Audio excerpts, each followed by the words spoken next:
Welcome to Flashback Tracks. Travel back in time each Friday to an era of big hair, leg warmers, and Walkmans. Far out. Veg out with some clips from Downtime Broadcasting's promotional audio cassette magazine from the 80s and 90s, right here on the World Wide Web. The following article is reprised with permission of Sales and Marketing Management magazine and is entitled Make Your Salesforce Credit Smart by R.D. Rutherford. While the job of finding prospects and convincing them to become customers is the province of sales and marketing, it's the credit manager who has the final word on payment terms. On the one hand, a credit manager can smooth away obstacles to a sale by tailoring the terms. On the other, he can drive good customers away with overly strict credit requirements or by collection efforts that harass and antagonize them. Obviously, then, it's in the salesperson's self-interest to cultivate a sound relationship with the credit manager. The basis of this relationship should be an understanding of the entire credit process. For your salespeople, that means realizing that credit losses and payment delays can erode company profits, making some sales nothing more than profitless volume. It also means a salesperson should use credit issues to classify customers and should be doing whatever needs to be done in the field to make sure payments come in according to terms. In the broadest sense, it also means being credit smart, learning more about the credit process and collecting information about customers. A credit-smart salesperson, for instance, can usually uncover a customer's credit limit requirements and what can and can't be negotiated. A salesperson should also be savvy enough to know when a customer will not be approved without extraordinary help from the credit manager. In that event, if the salesperson already has a working relationship with the credit manager, a special credit plan can be developed that much more quickly. Sales representatives must also understand the direct cost to the company of delayed payment terms. For small companies in particular, the carrying cost of credit can range from 3 to 5%, a cost that can erode profits pretty quickly.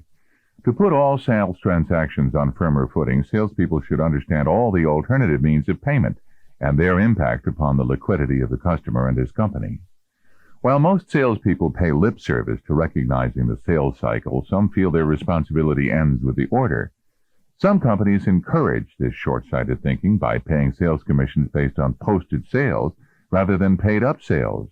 Many companies, however, pay their salespeople only when they receive payment for the goods billed. This way, salespeople are treated as the true managers of their territories and have to be as concerned about cash flow and profitability as the company officers are. At Geolograph Pioneer, for instance, where the author was division treasurer, salespeople were furnished with 2 statements each month. The first was a statement of commissions payable, which represented collections from customers received the prior month.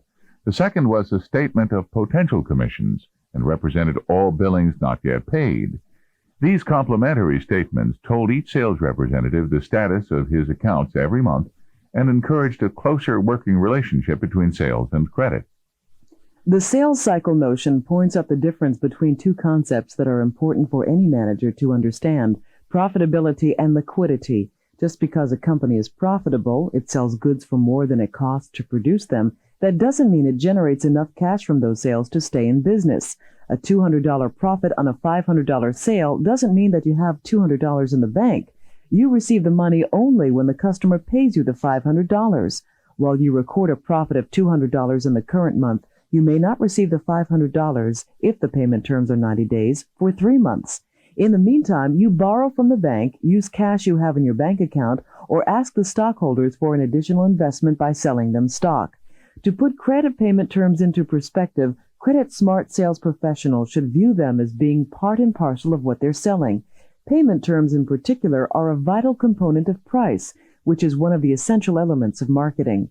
Unfortunately, many companies are willing to follow the industry standard on credit terms, usually net 30 days, thus depriving themselves of flexibility. But companies that treat payment terms as a variable can make a compelling reason for a credit-weak customer to choose one supplier over another. Customers short of working capital may need payment terms up to 3 times those normally offered. Some might need long-term financing. Others who are cash flush might find price reductions for early payment most attractive.